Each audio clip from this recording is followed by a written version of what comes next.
Hello friends, ఈరోజు మన అలనాటి కథల్లో భట్టు చమత్కారం అనే కథ విందాం. కథ వినే ముందు నాదొక చిన్న రిక్వెస్ట్. మీరు గనక మా ఛానల్ని మొదటిసారి చూస్తున్నట్లయితే ప్లీజ్ తప్పకుండా సబ్స్క్రైబ్ చేయండి. ఇక కథలోకి వెళ్దాం. ఒకానొక రాజుగారి కొలువులో నారాయణ భట్టు అనే విదూషకుడు ఉండేవాడు. ఆయన ఎంతో సమయస్ఫూర్తితో వాక్చాతుర్యంతో సభికులను రాజుగారిని ఆనందపరుస్తూ ఉండేవాడు. ఆయనకు కోటగోడ దాపులా రాజుగారు ఒక చక్కని ఇంటిని బహూకరించారు.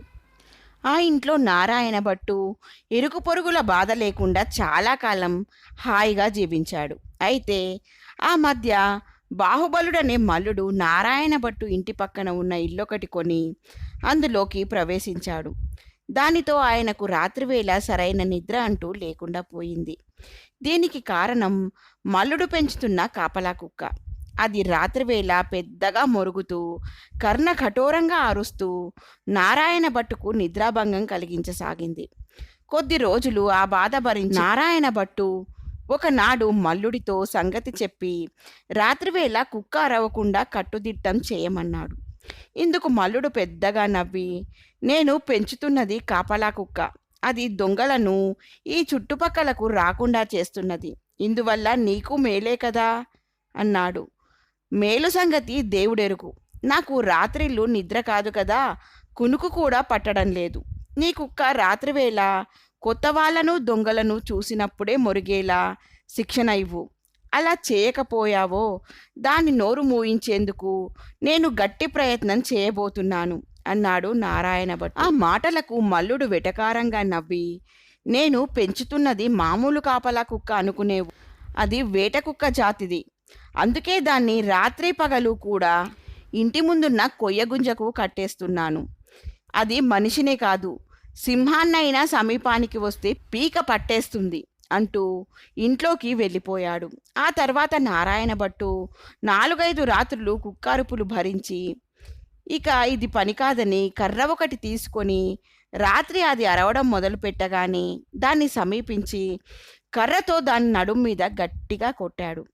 ఆ దెబ్బకు కుక్క మరింత పెద్దగా అరుస్తూ మెడతాడును తెంచుకొని పారిపోయేందుకు గుంజుకుంటూ గంతులేయసాగింది.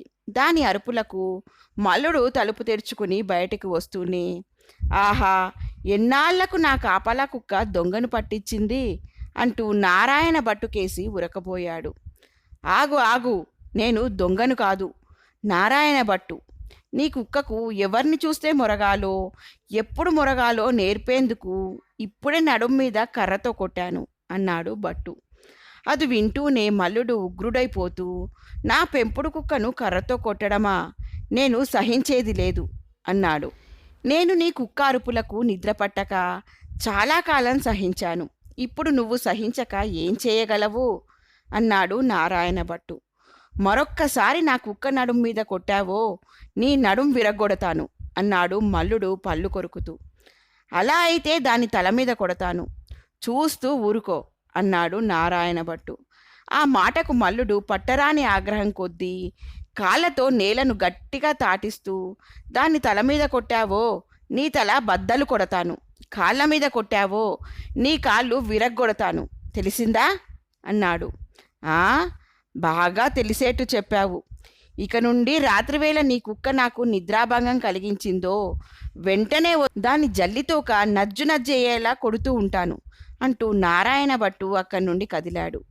మల్లుడికి నారాయణ భట్టు చమత్కారం అర్థమై పెద్దగా నవ్వుకొని తన కుక్కకు రాత్రివేళ ఉట్టినే మొరక్కుండా తగిన శిక్షణ ఇవ్వాలని అనుకున్నాడు. ఎలా ఉంది ఫ్రెండ్స్ ఈ కథ? బాగుంది కదూ?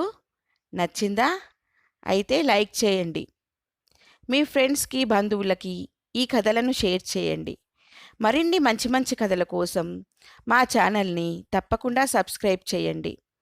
మరొక మంచి కథతో మళ్ళీ కలుద్దాం. ఉంటాను మరి. బాయ్.